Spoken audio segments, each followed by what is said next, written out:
Friends good morning అండి, welcome back to my channel. మనము ఇంట్లోనే ఈజీగా నీమ్ ఆయిల్ అయితే తయారు చేసుకోవచ్చు.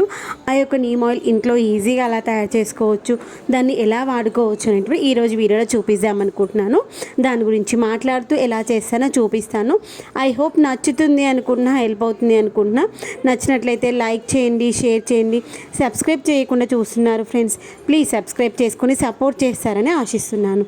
ఈ యొక్క నీమ్ ఆయిల్ చేయడం కోసం మన దగ్గర వేపాకు ఉందనుకోండి, వేపాకు తీసుకొచ్చుకొని నీట్గా క్లీన్ చేసుకొని దాన్ని మంచిగా మిక్సీ పట్టుకోవాలి. మిక్సీ ఒకసారి తిప్పిన తర్వాత కొంచెం ఆయిల్ వేసి మిక్సీ పట్టుకున్నట్లయితే మెత్తగా ఇలా పేస్ట్ లాగా వస్తుంది.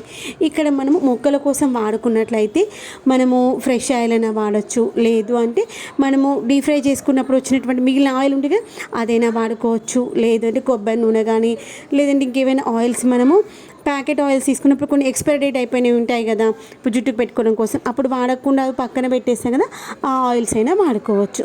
ఇక్కడ నేను డీప్ ఫ్రై చేసిన ఆయిల్ అయితే వాడుకుంటున్నాను. అయితే మనము మిక్సీ పట్టుకునేటప్పుడు కొంచెం ఆయిల్ వేసుకొని మిక్సీ పట్టుకున్న తర్వాత దాన్ని ఒక గిన్నెలోకి మార్చేసుకొని మన దగ్గర ఇప్పుడు ఇంకెంత ఆయిల్ ఉంది, ఆ యొక్క మనం మిక్సీ పట్టుకున్నటువంటి వేపాకు ఉంది కదా, దానికి తగ్గట్టుగా వేసేసుకొని మంచి మెత్తటి పేస్ట్ లాగా చేసుకున్న దాంట్లో వేసి సిమ్లో పెట్టేసుకొని మంచిగా మరిగించుకోవాలి. అయితే ఇది మనకి ఎంతవరకు మరిగించుకోవాలంటే ఇలా నురుగ వస్తుంది చూడండి, ఇలా నురుగ రావడం అనేది ఆగిపోవాలి. అలా నురుగ రావడం ఆగిపోయేంత వరకు ఫ్రై చేసుకోవాలి.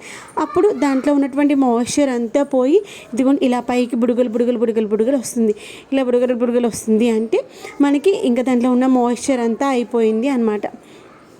అలా మాయిశ్చర్ అంతా అయిపోయిన తర్వాత ఇలా మనకు పొంగి వచ్చేటప్పుడు మాత్రం కలుపుతూ ఉండాలి, లేదంటే ఆయిల్ ఏంటంటే పొంగిపోతుంది, అదొకటి చూసుకోవాలి. తర్వాత మనం ఇలా ఏదైనా బాటిల్ ఉంటే దాంట్లో పోసి పెట్టుకోవచ్చు, లేదు అంటే ట్రాన్స్పరెంట్గా ఉన్నటువంటి కూల్ డ్రింక్స్ బాటిల్స్, ఏమైనా వాటర్ బాటిల్స్ ఉంటే దాంట్లో అయినా పోసి పెట్టుకోవచ్చు. దీన్ని మనము వడగట్టుకొని స్టోర్ అయితే చేసుకోవాలన్నమాట. దీన్ని మనము మొక్కలకి ఎలా వాడుకోవాలి అంటే 1 లీటర్ వాటర్ తీసుకున్నట్లయితే 1 ml మాత్రమే తీసుకోవాలి. తర్వాత డైరెక్ట్ వాటర్లో మిక్స్ చేస్తే మిక్స్ అవ్వదు కాబట్టి మనము ఈ యొక్క నీమ్ ఆయిల్, తర్వాత లిక్విడ్ హ్యాండ్ వాష్ కొన్ని వాటర్ వేసి షేక్ చేసేసి దాన్ని 1 లీటర్ వాటర్లో వేసేసుకొని మొక్కలకైతే స్ప్రే చేసుకోవచ్చు. ఈ స్ప్రే మాత్రం సాయంత్రం పూట కానీ ఉదయం పూట కానీ చేసుకోవచ్చు.